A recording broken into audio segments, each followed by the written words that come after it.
Welcome to our channel. We hope you enjoy our narrated stories. Inside the glittering museum gala, Leela Tinker fidgeted with her floor-length blue ball gown. Thanks to her work as a receptionist at an art gallery, she'd snagged an invite to the social event of the year, and she hoped it would add some excitement to her life. No date, but she had a killer dress from one of those rent-a-gown places. The dress covered up the scars from the accident, for which she was grateful. Snagging a cocktail that smelled like the tropics, she wandered out into the well-dressed crowd, ready to mingle, and to find some faces and people and emotions to sketch. A young couple walked past, both chattering about the babysitter and having their first evening out together in months. The woman in a simple black sheath dress glanced around with that alert mom gaze. Smiling at Lila, she said, "Quite an evening. I better not get another text from the babysitter. Damn it. I deserve to relax." That's the sixth one. Max is fine. Leela blinked, unsure of what she heard, even though the young mother had said it in a loud, commanding voice. "I'm sorry. What did you say?" The young mother gave her a questioning look. Her husband or partner smiled and said, "It's hard to have a conversation with all this noise." Relaxing, the young mother said, "I said, it's quite an evening." "Oh, yes."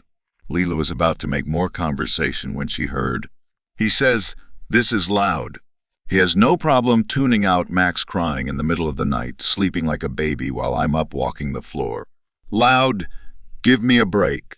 Leela gaped at her, then looked at the husband who studied a modern art sculpture, a melting ice cream bar. He didn't seem to hear his wife's hostile words. "It is noisy in here," she said. "The turnout is huge. I hear it smashed records. Enjoy the evening, you two." She had goosebumps and she just wanted to run away. Whatever she was hearing, she had the sense of reading someone's diary.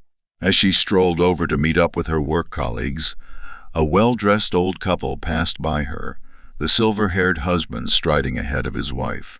"You know I had my knee replaced last year. Why do you always have to walk ahead?" Shocked, Lila dropped her phone, and it landed on the marble floor right at the feet of the older woman, who nearly stepped on it. The lady stopped and picked it up. Leela walked over and smiled. "Hi, that's mine." "Thank you."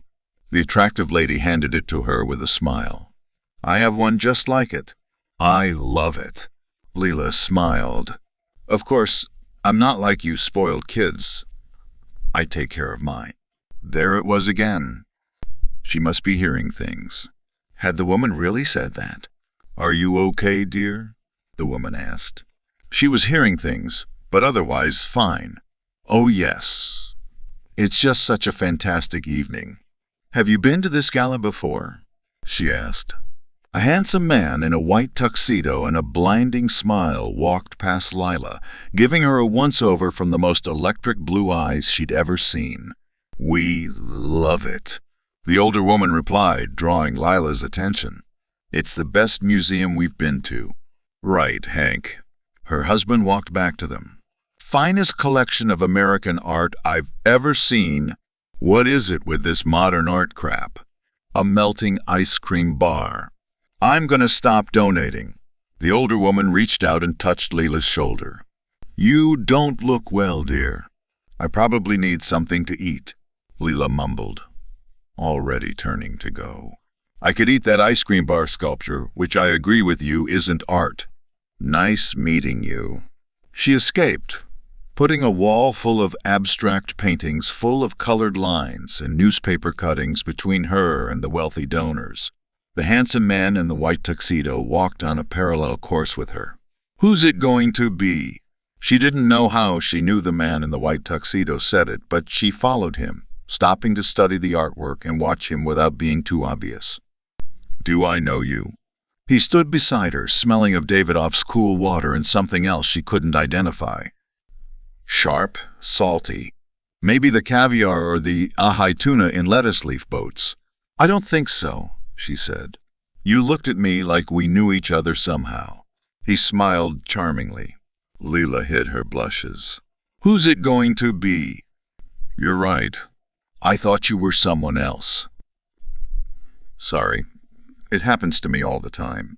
He smiled. She smiled back. I thought you might be an artist. I dabble, he said easily.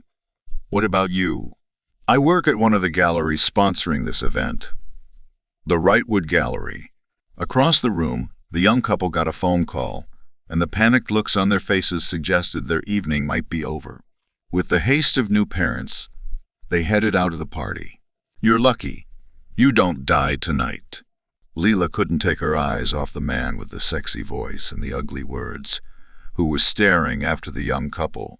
Seriously, he reacted, insulted. You don't think I could be an artist? You could be something. I'm not sure what, she said foolishly. His eyes reminded her of one of the devils in a medieval religious painting. You've got some fire in you. I like fire.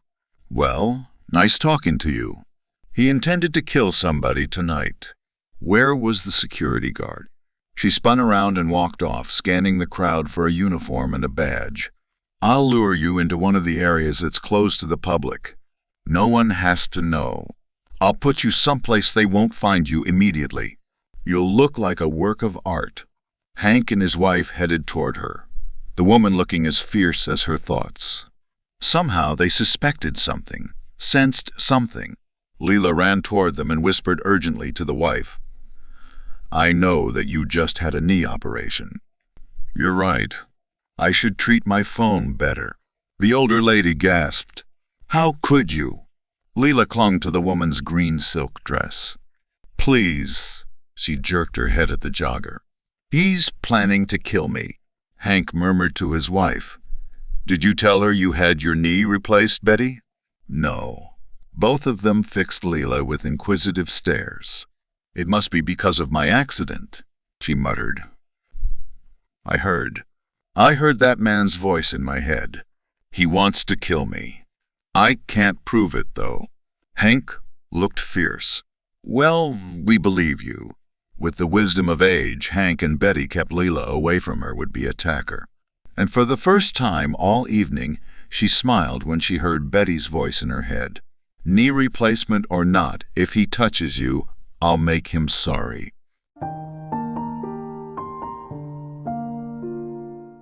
The end.